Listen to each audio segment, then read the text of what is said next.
Hey YouTube, this is Miss Metamorphosis, aka the Fearless Freshman. I know I look a little different today, try to spruce it up a little bit, you know. No, that's not gray hair, it's just my natural hair poking through my braids, but anywho. So today I'm actually gonna do a video that's a little bit different. So, because I actually have a little bit of a prop here. This one is gonna be about understanding your syllabus. All right, I've told you in the past that your syllabus is really important, and the difference between syllabus and syllabi, people know that drives me crazy. But anyways, I'm gonna go over it. I'm not gonna go over the whole thing, but just the most important things you gotta really make sure you're aware of, okay? This is actually a syllabus. I tried finding one, like, to see if I had one from like an old professor, but I didn't. So I actually I had this thankfully saved on a flash drive with all my other teaching materials. I had a copy of the syllabus that I used to give out when I taught U.S. history at a local four-year college down here in Florida. But anyways, like I said, I'm going to go over the most important things. But before that, more important than anything, understand, do not lose your syllabus, okay? It is very important. It's basically a breakdown of this whole class that you're going to be taking. What I used to do to make sure I didn't lose them, and I learned this like halfway through college, I actually used to take mine in my dorm room and I used to thumbtack them to the wall, like above my desk or somewhere where I knew I'd see them, like maybe next to my drawers or somewhere on the wall. I used to thumbtack all my syllabi on the walls, okay, so I couldn't miss them. And I didn't have to worry about throwing them in a book bag or in a folder and never seeing them again.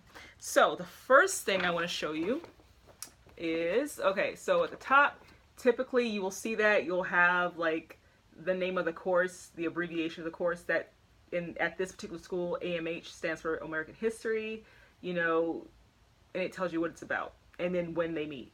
Okay, first thing, required text. I've said this before. This is what you need in order to get your textbooks. This is why, one of the reasons why you need to come the first week of classes. So, required text. It will usually be somewhere toward the top of that first page, what the required book or books are, because you may have more than one. So it will give the name of the author, the title, and I don't know if you see this down here, the ISB number.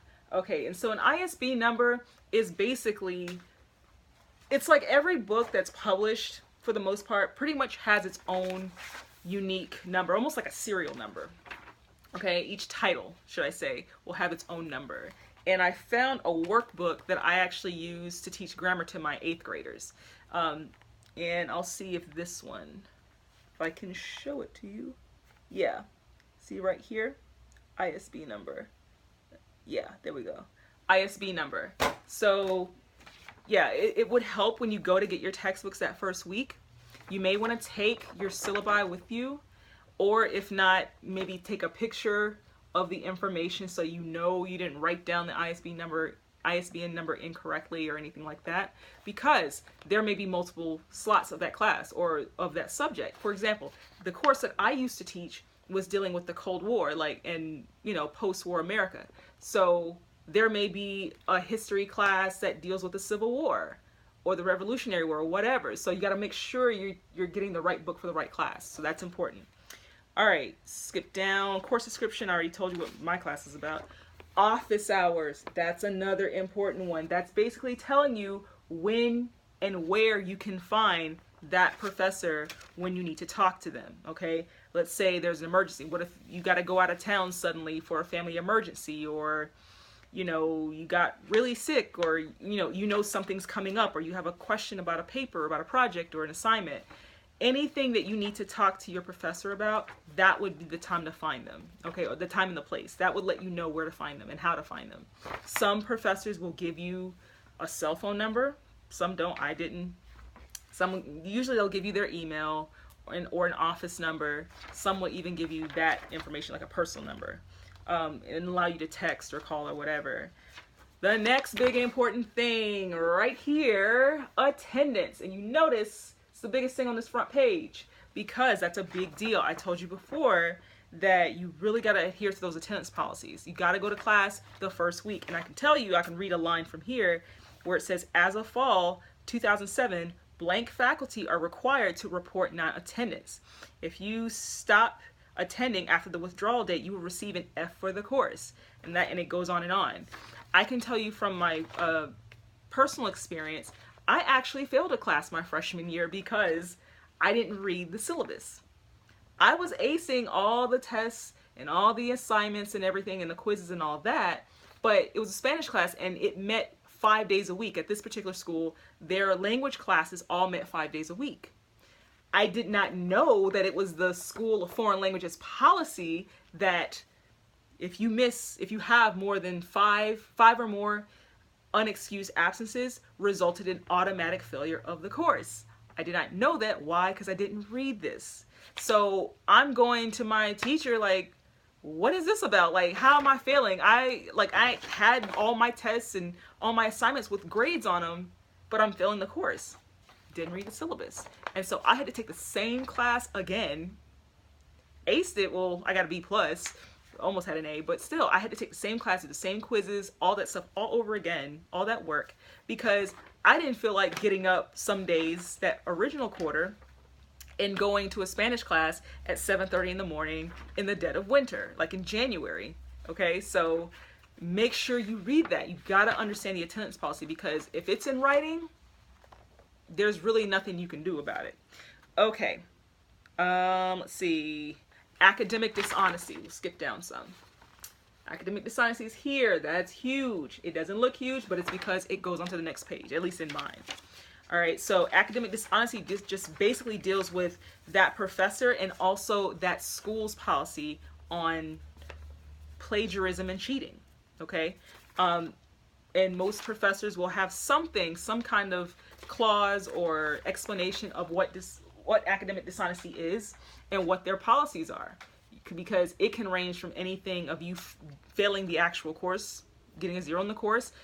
You may be reported to judicial affairs, meaning that there's like a department or a panel at that college or university, and what their job is that they sit on a panel, and basically when there's there's some kind of disciplinary action, whether it's academic, social, whatever, if there's some kind of discipline situation that needs to take place, you basically go before them, you plead your case, and they decide what happens, whether you get expelled, whether you get suspended for a year, whether you get, whether you fail the course, whether they do nothing. Like, that's how severe it can be. So you need to really make sure that you understand.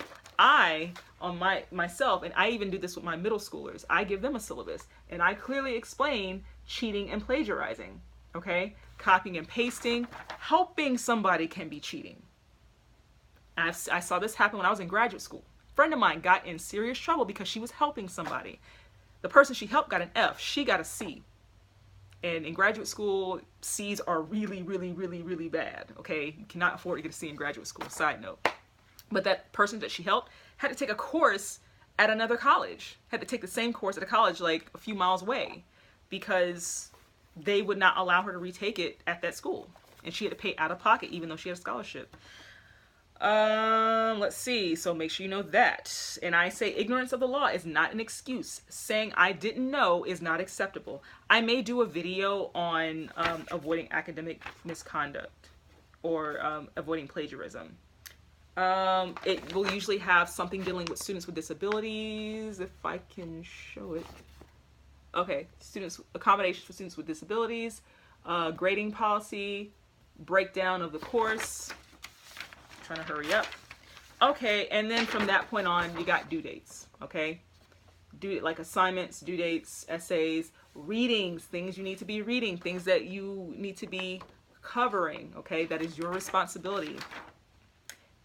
And that's about it. Last thing here is I would usually have some kind of agreement that they sign to, and a lot of professors do that because and they would ask for this paper back that lets them know that you have read and you understand the policies, so that if you come to them later on in the quarter or the semester trying to challenge something, they can say, wait a minute, you signed to this syllabus. You said that you agreed and understood, what it entails. So that is just basically a syllabus in a nutshell. Make sure that you read it, make sure that you keep it, you put it somewhere you can find it, make sure you understand it. If you aren't sure about something, make sure you ask questions. So with that said, I will stop here and have a great day.